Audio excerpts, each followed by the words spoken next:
Bueno, gracias de nuevo por estar con nosotros en este Ateneo, que hoy es un tema que me parece a mí muy importante, que es usos terapéuticos de la N-acetilcisteína en toxicología a partir de un caso clínico que tuvimos y donde lo pudimos aplicar. Apaguen los micrófonos Ahí los les que, estoy perdón. desactivando los audios para mejorar un poquito la conexión. Quisiera saber, Sol, si nos escuchás bien, que va a ser van a presentar el Ateneo de hoy, son la doctora Alba Sol Abreu y la doctora Ariane Jaer, que son las dos médicas toxicólogas, jefa de residente, Sol, y Ari, médica toxicóloga de guardia. Así que, primero, muchísimas gracias por poder presentar este tema, por participar en los Ateneos de una manera muy activa las dos. Y bueno, quisiera saber, Sol, si tenés bien el audio ya para dejarte el audio a vos y que puedas comenzar. ¿Cómo les va? ¿Me escuchan? Sí, se escucha muy Sí. bien. Bárbaro. Te voy pasando yo, Sol. Bárbaro, dale, yo te digo entonces siguiente. Bueno, ¿cómo les va a todos? Ahora vamos a empezar con el Ateneo. Yo les voy a contar el caso clínico. Bueno, este caso clínico es una paciente femenina de 41 años que ingresa a la guardia externa del hospital el día 27 de febrero, traída por la ambulancia del SAME, acompañada también por personal policial, por un cuadro de excitación psicomotriz en la vía pública, donde se la encuentra corriendo desnuda, ¿sí? Al ingreso se encontraba hipertensa, taquicárdica, afebril, saturaba al aire ambiente del 90%, se encontraba diaforética, midriática, ¿sí? Un cuadro de excitación psicomotriz bastante severo, en lo cual se necesitó la ayuda de tanto de enfermería, médicos de emergentología, médicos, obviamente los toxicólogos, y el personal policial para poder contenerla. La paciente se encontraba verborrágica y el discurso era bastante incoherente. Se administró en total para lograr la sedación, obviamente con contención física, 3 ampollas de lorazepam, o sea, 12 miligramos de lorazepam y 5 de haloperidol. En ese momento obviamente se le coloca una vía periférica y se le saca un laboratorio. En ese laboratorio de ingreso lo que vamos a ver es una acidosis metabólica severa, una leucocitosis, un aumento de la CPK con... el segundo laboratorio en realidad es donde encontramos el aumento de las transaminasas, una alcoholemia positiva de 140 miligramos decilitros. Se le coloca una sonda vesical en donde se le hace un screening de orina que viene positivo para benzodiazepinas, que se utilizó para la contención, ¿sí? Cocaína y anfetaminas. Acá, o sea, sí, siguiente, por favor. Lo que trato de explicarles son los primeros 2 laboratorios con tablas, ¿sí? Y después voy a ir directamente a los gráficos porque se hace bastante tedioso si no hablar de tantos números, ¿sí? Vamos en el laboratorio de ingreso, como dijimos, una acidosis metabólica severa con un pH de 7,12, con un bicarbonato de 10, un láctico de 15. Después, bueno, habíamos dicho de la alcoholemia positiva. En el siguiente laboratorio, después obviamente de reanimación e hidratación, se saca un nuevo estacio base con un pH de 7,23, un láctico en disminución, pero sigue siendo alto, que es 13, un bicarbonato de 11, entonces se ve un aumento de la CPK de 200, casi 300 a 600, y las transaminasas aumentadas, una GOT de 291 y una GPT de 586, se ve un aumento de la creatinina, ¿sí? En pocas horas, que la paciente tenía una diuresis negativa, por eso eventualmente se forzó esa diuresis signo con hidratación. Eso es el día 1, la paciente presentó un registro febril, ¿sí? En ese momento. Al día siguiente, en realidad fue a la madrugada, así que a la mañana se le empezaron a sacar laboratorios como para ver, sobre todo la elevación de la CPK. En el primero teníamos un valor de 9.766, o sea, casi 10.000, puse lo más importante, por ejemplo, con una alteración del TP que estaba normal en el laboratorio previo. Tenemos un TP 56 con un KPTT de 25. Se siguió haciendo la curva de la CPK con un aumento a 10.200. En el tercer laboratorio teníamos 9.000, ¿sí? Pero continuaba descendiendo el TP. Ahora teníamos 37 con un KPTT de 20 y las transaminasas venían aumentando casi por 10, ¿sí? Una GOT de 2.570 y una GPT, perdón, de 9.971. Está bien. Ahora sí, la siguiente. Bueno, en este gráfico más o menos lo que voy a tratar de explicarles van a ser estos días de internación, ¿sí? Sin hablar tanto de los números. Vamos a tener el primer gráfico donde tenemos con la concentración de protombina, el TP, ¿sí? Que al inicio estaba en niveles normales y fue descendiendo hasta llegar a valores más o menos de 20, 25, que eso van a ser el tercer día, y lo marqué en el gráfico, que va a coincidir con el inicio de la N-acetilcisteína. Después de iniciar el tratamiento, sí, llegan a valores normales, en el cual ahí les marqué en el gráfico, donde disminuyen, pero levemente, relacionado con un episodio febril, que ya les voy a contar las intercurrencias clínicas. El KPTT se mantiene generalmente en valores similares, ¿sí? Entre 20 y 30, y con el RIN lo que vamos a tener es, al inicio, menor a 1,5, ¿sí? Hasta llegar más o menos al día 4 o 5, donde llega un valor de 2,8, que va a ser el máximo. Después de eso comienza a descender hasta normalizarse más o menos en el día 7. Siguiente, por favor. Bueno, acá les muestro más o menos el gráfico de la progresión de las transaminasas. Tenemos la TGP, que al ingreso era un valor más o menos de 300, después llega también, coincide con el día 5, el valor más alto, que va a ser entre 5.000 y 6.000. Después empieza a disminuir sus valores hasta llegar a normalizar, que lo llega a normalizar ya cuando está internada en la sala y se suspende el N-acetilcisteína. La TGO también comienza con valores normales, llegando a su pico máximo en el día 4, que llegó hasta 16.000, y después empieza a disminuir esos valores hasta normalizarse. Después le hice un cuadrito porque de ese no consigue el gráfico, pero para tener en cuenta que la paciente estuvo encefalopática, ¿sí? Y le sacamos dosajes de amonio, el primero estaba dentro un poquito más elevado de lo normal, y en el segundo ya tenía 114, o sea que estaba bastante elevado. Con respecto al factor 5, se le hace el primer dosaje más o menos en el día 3, que viene 37, que está por debajo del valor normal. Al día 5 se le repite el factor, en el cual mejora, ¿sí? Lo ven que está en 138, que es un poquito más del valor normal, y en el tercer control, que ya se le hizo más o menos al día 10, se mantenía en valores normales. Siguiente, por favor.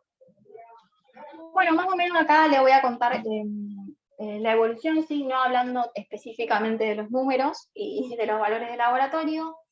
La paciente vimos que ingresaba con un aumento de las transaminasas, con aumento de la CPK, deteriorando el coagulograma. Entonces, al tercer día lo que se plantea es iniciar tratamiento con N-acetilcisteína. La N-acetilcisteína se coloca por sonda, ¿sí? N-acetilcisteína al 20%, se utiliza... me lo cambiaste. Se utiliza la dosis estándar que uno usa para paracetamol. Hemos calculado con una dosis de cara de 50 y después de 25 mililitros, ¿sí? A eso se empezó, actualmente con la mejoría de la paciente se fue espaciando la dosis hasta llegar a las 6 hasta 12 horas, una vez por día. Lo mismo la vitamina K. En ese momento, con esta falla hepática aguda, se hizo la interconsulta con el servicio de gastroenterología, que solicitó, bueno, serologías virales y marcadores autoinmunes, ¿sí? Para descartar la causa, ¿sí? Que todos vinieron negativos, ¿sí? Tanto HIV, hepatitis C, Epstein-Barr, ANCA, FAN, LKM, bueno, todos esos marcadores vinieron negativos. Esto nos olvidamos de ponerlo, o yo lo cambié. Le habíamos pedido también dosaje de paracetamol, aspirina, litemia, DFH, bueno, todos vinieron en rangos normales. Por las intercurrencias que tuvo la paciente, una paciente internada en emergentología durante más de una semana, se lo realizaron entre 2 juegos de urocultivos, hemocultivos y hisopados, ¿sí? Sobre todo porque la paciente no estuvo hipertérmica, pero sí febril. Durante el ingreso estuvo febril, después más o menos en el día 5, ¿sí? Así que se le hicieron más o menos 3 hisopados, los cuales vinieron no detectables. Luego de esta evaluación, gastroenterología solicitó una evaluación en el hospital Gerich para ver si la paciente cumplía los criterios como para realizar el trasplante hepático. Todo esto, obviamente, manteniendo el mismo tratamiento con la N-acetilcisteína. Siguiente, por favor.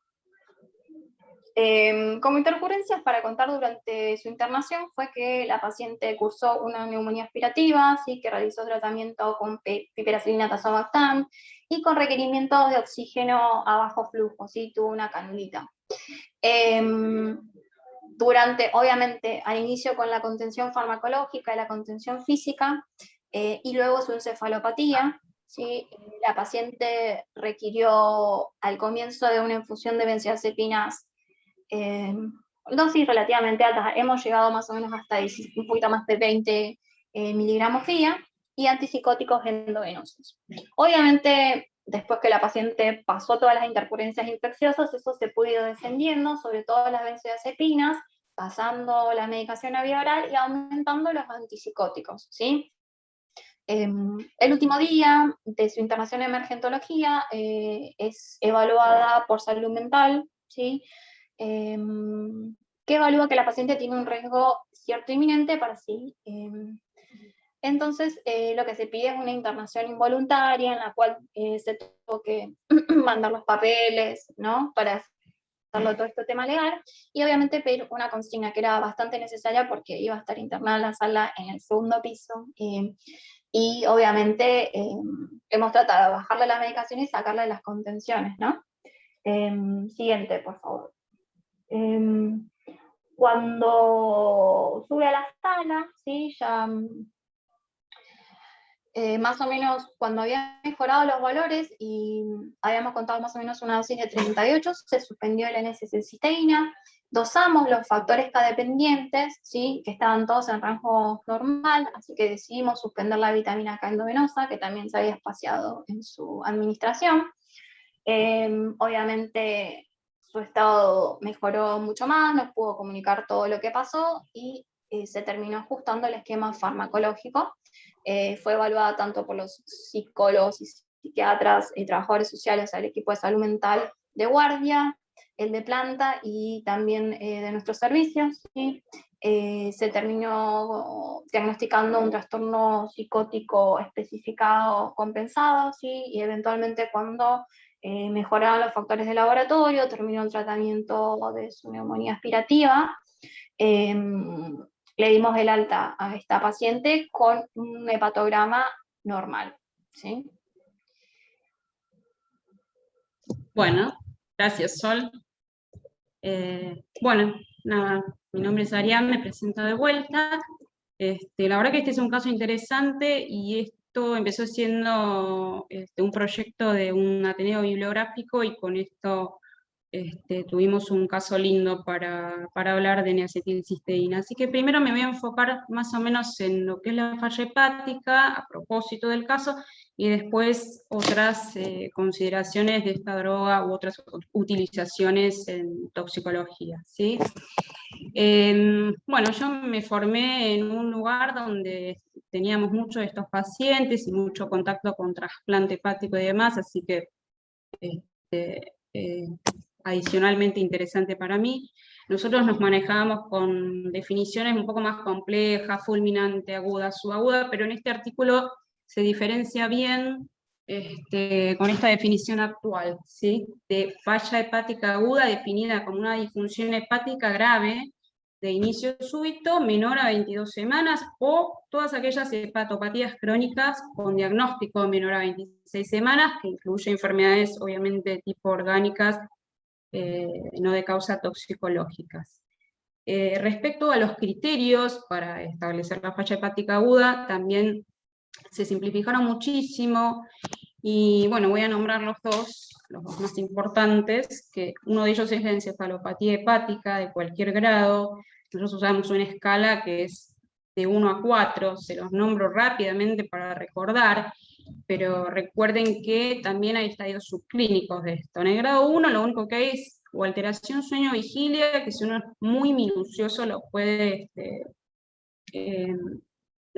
sacar como dato, algunas alteraciones de la atención y demás, y puede haber algún tipo de temblor o apraxia. Ya en el grado 2 aparece la asterixis, puede aparecer el lenguaje incomprensible, puede cursar con hiperreflexia, con mayor somnolencia, y estas conductas inadecuadas o confusionales, o de desorientación. Después ya grado 3, ¿sí? Es una somnolencia mucho más intensa, el paciente está mucho más confuso, con asterixis también, con hiperreflexia, y puede llegar a tener algo de rigidez. Y ya el grado 4 es estupor, coma, o puede tener alguna postura de descerebración, ausencia de estímulos y demás, ¿sí? Segundo criterio, la coagulopatía, RIN mayor a 1.5. Acá hago esta aclaración, hay siglas, pero lo que dice el artículo, que hay que tener en cuenta y que después se planteó también, es que la falla hepática aguda se diferencia de lo que son las hepatitis agudas graves, ¿sí? Ya que en las hepatitis agudas graves no cursan con encefalopatía, ¿sí? Entonces, eso es algo que hay que tener en cuenta para acercarse a la etiología. Nada, dice, bueno, hay un manejo estándar para la falla hepática aguda, pero realmente conocer la etiología nos permite tener un pronóstico o tomar algunas conductas terapéuticas más específicas. Sin embargo, así todo, existen etiologías que, a pesar de recibir un manejo adecuado, evolucionan a la falla multiorgánica o al requerimiento de trasplante. Acá me gustó este cuadro, es muy fácil, se diferencian dos muy fácilmente de lo que es la falla aguda por paracetamol o acetaminofén y no paracetamol. Acá remarqué con un poco más oscurito y por debajo aquellas que tienen relación con la toxicología, las reacciones idiosincráticas con drogas distintas al paracetamol, hongos, intoxicación, amanita, ya conocemos, cloroformo, algunas sustancias herbicidas o aceite de polio, y después también está nombrada la insuficiencia hepática por uso crónico de valproico, o aquellas de etiología indeterminada. ¿Sí? Todas estas se clasifican y se suman también las que están arriba, que son las enfermedades orgánicas. ¿Sí? Acá mucho no discrimina enfermedad orgánica de toxicológica, la no paracetamol. Entonces va todo junto, y ahí remarqué un poquito las que tienen más que ver con nuestra especialidad. No existe ninguna terapia con un beneficio comprobado para el tratamiento de la falla hepática aguda, excepto el trasplante y el sostén hemodinámico, y eso es muy importante, por más de que no seamos trasplantólogos, yo creo que lo tenemos que saber, que al paciente se debe mantener un volumen efectivo intravascular, iniciar de inmediato la parte nutricional, que ya está comprobado como cualquier paciente crítico, que previene las hemorragias o las úlceras de estrés. Imagínense en estos pacientes que son como de cristal y que pueden sangrar en cualquier momento. En la Asociación Americana para el Estudio de Enfermedades Hepáticas recomiendan la administración de NAC a todo paciente con falla hepática aguda por causa distinta a la toxicidad por paracetamol, ¿sí? Sobre todo cuando no son candidatos a trasplante, o el trasplante se retarda, o aquellos pacientes que tienen etiología indeterminada. Bien, entonces ahora vamos a recordar un poquito, nos vamos de la falla hepática en sí, para recordar un poquito de la N-acetilcisteína, ¿sí? Lo que hace a nivel general sería, por un lado, limitar la hepatotoxicidad causada por un montón de xenobióticos que causan agotamiento del glutatión y forman radicales libres, ¿sí? También para el manejo de pacientes con falla hepática fulminante de etiología no toxicológica, esto ya lo hablamos. Utilización también, lo nombro como prevención en pacientes que tienen insuficiencia renal y requieren estudios contrastados por otros mecanismos de acción que ya vamos a ver, el hepato renal, y favorece también la eliminación de algunas de estas sustancias, boro, cobalto, cadmio, cromo, pero con evidencia bastante limitada. De la farmacodinamia vamos a hablar a lo largo de todo el Ateneo, así que acá más o menos vamos repitiendo algunas cosas que ya sabemos. Es un precursor de glutatión, que el glutatión es el principal agente reductor y antioxidante, ¿sí? En el organismo, que la NAC actúa como antioxidante en forma directa, y otras cosas interesantes. Fíjense que mejora también, dice, el suministro de oxígeno y la utilización en los órganos extrahepáticos vitales, ¿no? El cerebro, el corazón y el riñón principalmente. Tiene más que ver con una acción supresora de la respuesta inflamatoria a nivel endovascular. es muy difícil, por eso dice estudios in vitro, ¿no? In vivo, estudiar el endotelio es imposible. Pero in vitro sí está estudiado esta acción supresora, que es muy importante, porque todo lo que tiene que ver con la microvasculatura hay que extrapolarlo a la macrovasculatura o a la hemodinamia y poder corregirlo. Entonces, me parece que estos datos que sacamos de la N-acetilcisteína están muy buenos. Sí, de la farmacocinética, bueno, como vías de administración, de la vía oral tiene rápida absorción, muy baja biodisponibilidad, a diferencia de la endovenosa. Un primer paso hepático muy importante, una concentración máxima oscilada entre la hora y media más o menos, una vida media de eliminación de 2 horas pico, ¿sí? Y son variables, cuando uno las mide las concentraciones plasmáticas, son variables según el individuo, ¿sí? Y después existen los datos contradictorios, con un montón de estudios que ya se hicieron in vitro y in vivo, donde hablan respecto al uso concomitante del carbón activado y la N-acetilcisteína. Bien, la forma endovenosa, que no está disponible en nuestro país. Acá nada más nombré un estudio donde a 20 voluntarios sanos se les administra para poder medir la concentración máxima. Fíjense que los valores son mucho más elevados, obviamente, en la forma endovenosa que en la vía oral, ¿sí? El 30% tiene eliminación renal. La NAC en plasma puede estar libre o puede estar unida a proteínas o unida a otros grupos, ¿sí? Que forman disulfuros mixtos. El volumen de distribución es relativamente bajito, y la unión a proteínas plasmáticas es variable con tendencia a una importante unión a proteínas. Respecto del metabolito y del metabolismo, digamos, ¿no? Acá empiezan las cosas más biomoleculares y difíciles, porque se metabolizan un montón de compuestos, y bueno, y después cada uno de ellos tiene una función, ¿sí? Ahí vemos bien, cisteína, glutatión, cistina, los disulfuros, cosas que después vamos a entender otros mecanismos de acción sobre otros órganos.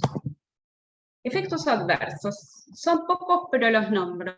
De lo bioral, que es lo que nosotros tenemos disponible, ya sabemos que puede tener náuseas o vómitos, que en más de la mitad de los pacientes por ahí esto suceda. Con menos frecuencia, pero hay diarrea. El último paracetamol la tuvo también. Son cosas que por ahí uno las puede manejar con antieméticos o algunas estrategias respecto a la dilución y demás, para no retardar, digamos, la administración. En lo que es endovenoso están reportadas reacciones anafilactoides, pero en la mayoría son muy leves, tienen que ver con erupciones o algún broncoespasmo y demás, vómitos.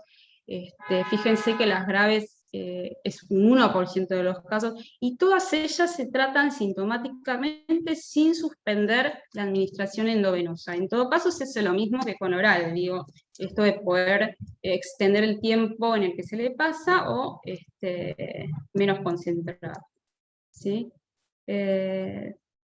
Nada, a ver, las ventajas. Por ejemplo, lo que es paracetamol, lo nombro nada más, igualmente eficaz tanto el oral como el endovenoso. Creo que tiene más que ver, lo que decía la bibliografía, con la duración y la dosis efectiva que con la vía de administración, y la decisión obviamente va a depender de muchos factores. En nuestro caso, la decisión depende de la disponibilidad, porque no la tenemos disponible. Bien. Dos cositas más sobre esto. La ANAC oral tiene una ventaja teórica que vale mencionar, que es que al inicio del curso de la toxicidad, la entrega directa a través de la circulación portal, lo que produciría una mayor concentración a nivel hepático, y esto se manifiesta porque después ellos dosan y encuentran menores concentraciones plasmáticas que las otras formas de administración. Es de bajo costo, ¿sí? Y lo que es en la forma endovenosa tendría una ventaja, que es la única vía estudiada cuando el hígado no es el órgano blanco de la NAC. También ventaja con pacientes, obviamente, con deterioro importante del sensorio. Y tiene estas tres como indicaciones, serían donde estaría bien de inicio plantearse pasarla intravenosa. Uno ya lo nombramos, es la falla hepática aguda extrahepática. Otra es la incapacidad de tolerancia bioral. Esto no es lo más habitual, pero a veces sucede. Se retrasa, que las dosis hay que repetirlas, que los antieméticos no son suficientes, y bueno, se dificulta mucho hacer un tratamiento más prolijo. Y otra es en el embarazo, porque en realidad la endovenosa lo que hace es aumentar el delivery de NAC al feto, y esto sí se probó porque se midieron las concentraciones, se igualan, ¿sí? En el feto y en la madre. Respecto a la utilización en embarazo-lactancia, es categoría B, el beneficio es mayor que lo que podría producir la toxicidad por alguna sustancia, es decir, se utiliza. ¿Cuáles son los mecanismos fisiopatológicos que justifican la utilización de la N-acetilcisteína? Y acá ya nos abrimos un poco de lo que es únicamente un órgano blanco como el hígado. ¿Sí? Bien, ¿por qué? Bueno, lo repetimos muchas veces, es que aumentan los niveles de glutatión. La síntesis de novo es el mecanismo principal por el cual se restituye el glutatión. Entonces, cuando no hay disponibilidad del mismo, se limita mucho la tasa de síntesis y se genera muchísimo mayor estrés oxidativo, por lo cual, cuanto antes uno lo administre y sea de forma permanente, obtiene mejores resultados, ¿sí? Aparte porque, por ejemplo, la cisteína está tiene una concentración intracelular muchísimo más baja, entonces, bueno, como que la reposición externa acelera todo esto, ¿no? Otros mecanismos, y los vuelvo a repetir algunos: precursor de glutatión reducido, ¿sí? Antioxidante directo, precursor de otras enzimas antioxidantes, produce la ruptura también de las proteínas tioladas, y con la liberación de tioles y las proteínas reducidas, como un ejemplo sería la mercaptoalbúmina, también tienen actividad antioxidante directa, o sea que es como una cadena de favores. También reduce las glicoproteínas mucosas, ¿sí? Que están fuertemente reticuladas en los puentes disulfuro. Ese es el fundamento de la utilización en la patología pulmonar. Y por otro lado, interesante, es que facilita la producción y acción de óxido nítrico. Por este mecanismo es que se comporta como, o se utiliza, digamos, como prevención en las nefropatías por contraste, y potencia también la vasodilatación inducida por nitritos. Bien, otros usos en toxicología, bueno, nada, primero que en realidad no es usos específicos, pero lo voy a nombrar rápidamente. Este es un ensayo clínico multicéntrico que se hizo en 2011 con 173 pacientes.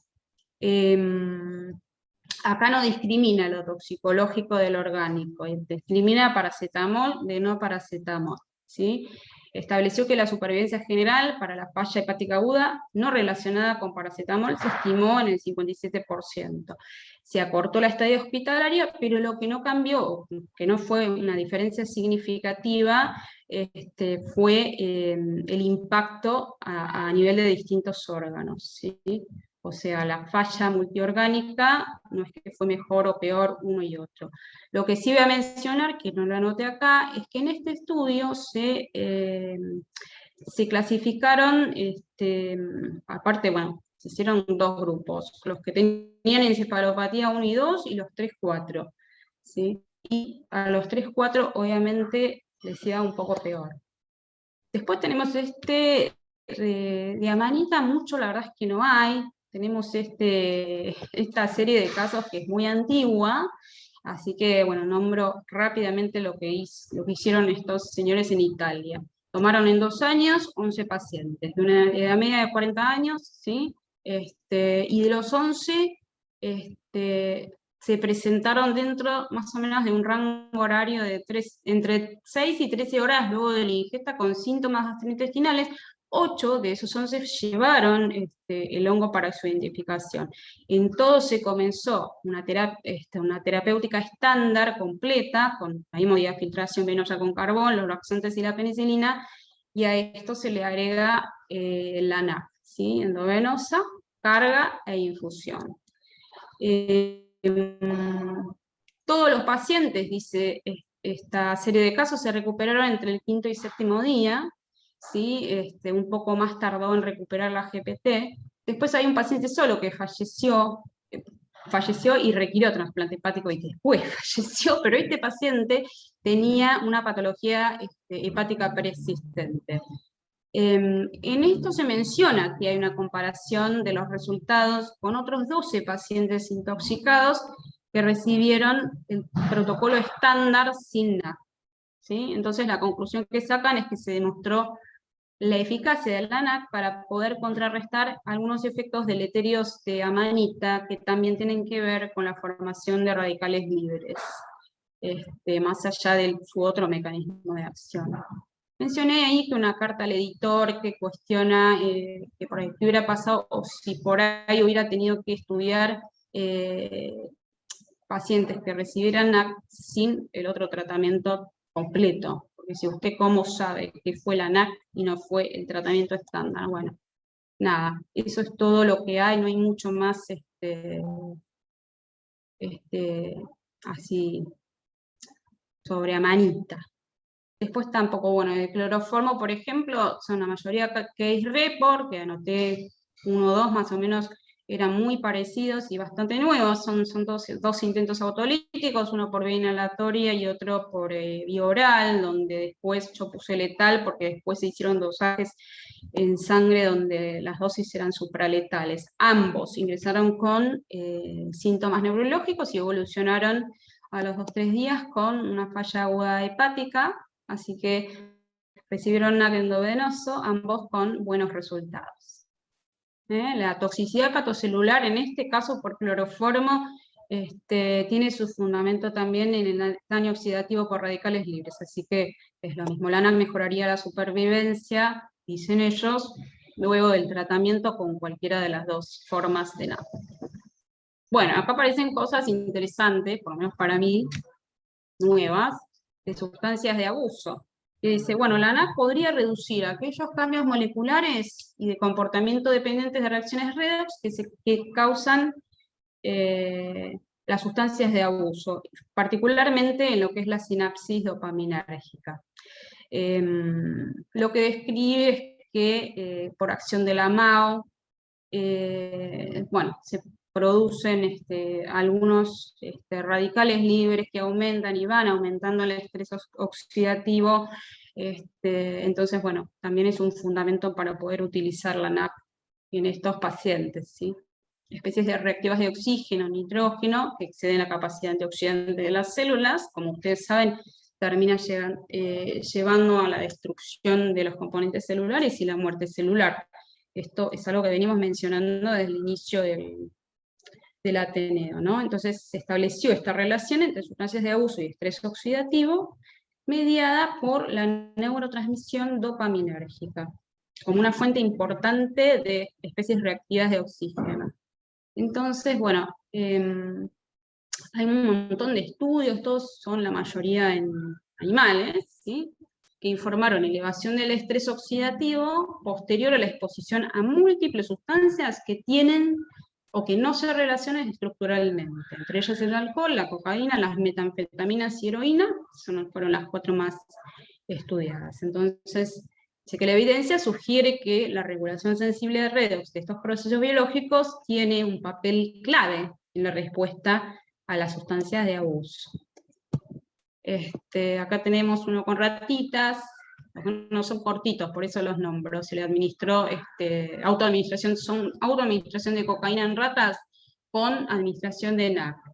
Entonces, se podría reducir el craving, ¿sí? O sea, varios de estos que determinaron que la NAC puede afectar múltiples etapas o procesos en la adicción, donde se incluyen el craving, el uso compulsivo, la sensibilización a la sustancia, la abstinencia y las recaídas. ¿Sí? No falta mucho.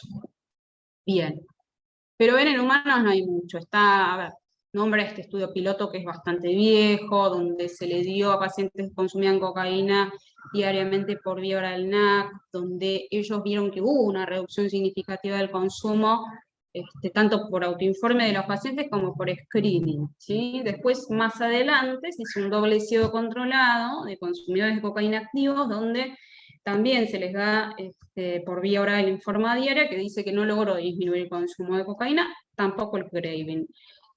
Así que empiezan a aparecer estas incongruencias, y lo que se vio es que hay un montón de otros estudios en los que la NAC sí redujo las recaídas y el craving, pero que eran pacientes que no estaban con consumo activo, ¿sí? Entonces producen estas cosas contradictorias, ¿sí? ¿Y qué pasa con el alcohol? Acá mencionamos 2 o 3 cositas más de mecanismos de acción, ¿sí? Que la NAC activa el intercambiador cistina-glutamato para poder preservar las concentraciones extrasinápticas de glutamato. Normaliza también la expresión de algunos transportadores de alta afinidad de glutamato a nivel de los astrocitos, generando una homeostasis, ¿sí? Sabemos que esto está reducido en los pacientes con consumo activo de alcohol. ¿Qué más? Y esto también me parece interesante porque es lo que vemos, ¿no? En los pacientes, los cambios neuropsicológicos que se asocian con esto. Y aparecen estudios preclínicos muy interesantes donde habla de un estado constante proinflamatorio que conduce al estrés oxidativo crónico, y bueno, donde la NAC podría también prevenir esta neuroinflamación inducida por el consumo, ¿sí? Tenemos esta revisión sistemática, que es del 2016, donde se estudió el uso de la NAC en falla hepática no inducida por paracetamol. Bueno, se realizaron búsquedas de ensayos controlados aleatorios, estudios de corte prospectivo, se buscó también mortalidad o normalización de laboratorio, eventos adversos, y también aquellos que recibieron trasplante, la supervivencia de los días de hospitalización. No hubo diferencias en el resultado global de supervivencia entre NAC y placebo. Sí mejoró los resultados de supervivencia en aquellos pacientes que no fueron a trasplante, un 40% versus 27% de placebo. En el análisis, según la etiología, también mostró mayor supervivencia sin trasplante con NAC versus placebo, ¿sí? Concluyendo que se necesita más información para avalar el uso, ¿sí? Y de los pacientes que estaban en este review, tenían la falla hepática, digamos, debido a antiquímicos, amanita, suplementos herbales y fármacos en general. Bien, ¿cuál es la discusión? ¿Qué hora es? Estoy bien. Bueno, la discusión en realidad la armé en base a este caso clínico, ¿sí? Que estuvo muy interesante y que fue muy dinámico. En principio, en el caso presentado, ¿sí? La falla hepática aguda tenía algunos criterios de exclusión, o más que criterios de exclusión, sí, serían no candidata. En este caso, por una falta de entorno de contención y por antecedente de consumo problemático severo que no logra una adherencia adecuada al tratamiento. Aunque esto a veces a uno le parezca una tontería, hay que tenerlo en cuenta, porque es un injerto que potencialmente se pierde.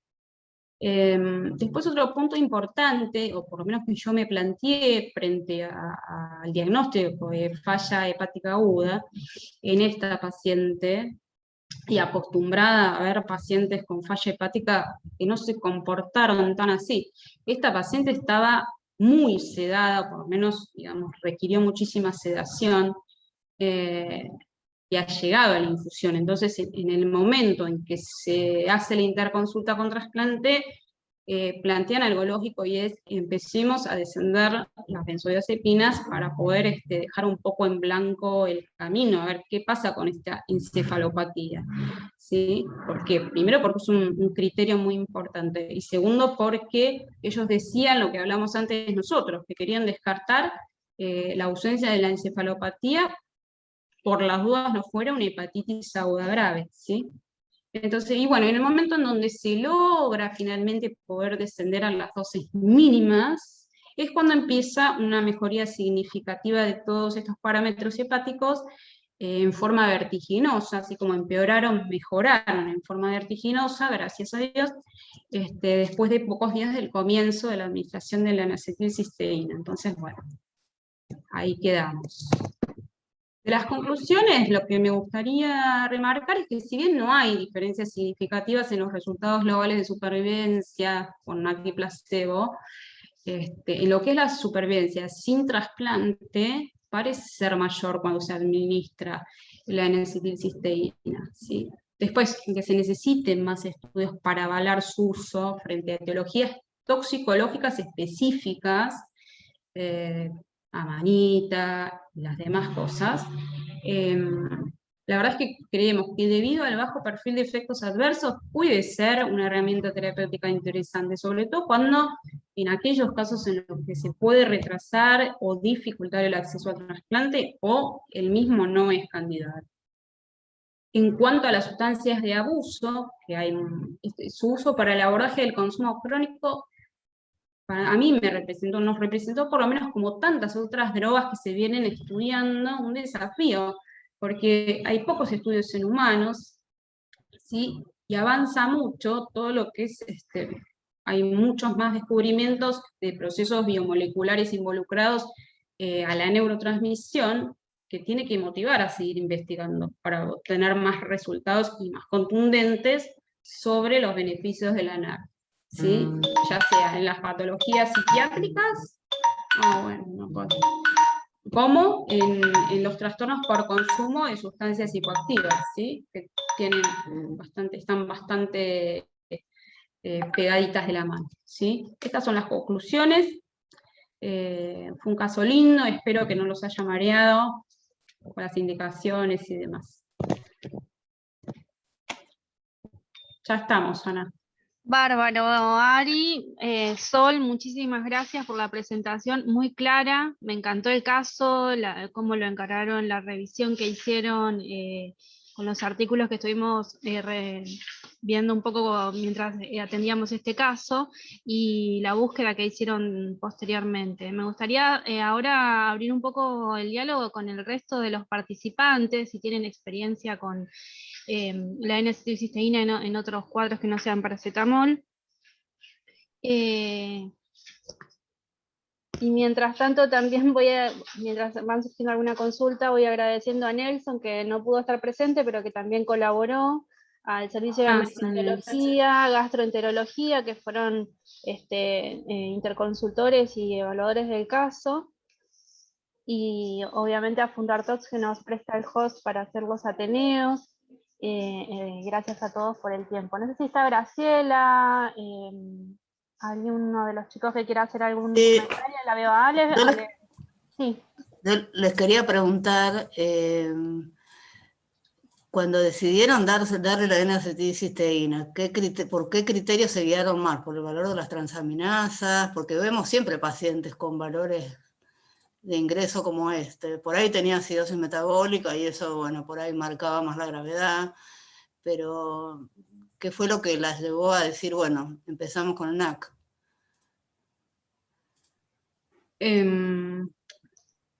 Y yo creería que más también por el aumento de las transaminasas, nada, te digo, vengo de esa escuela donde ves así el RIN elevado, el amonio elevado, sí, eso, un montón de cosas que van sumando para que la paciente evolucione a ser una candidata de trasplante. Entonces, por una causa que realmente yo considero, la consideraba en ese momento una causa indeterminada, a pesar de que se dosaron todas las cosas y demás. Así que a mí me pareció bien, porque no solamente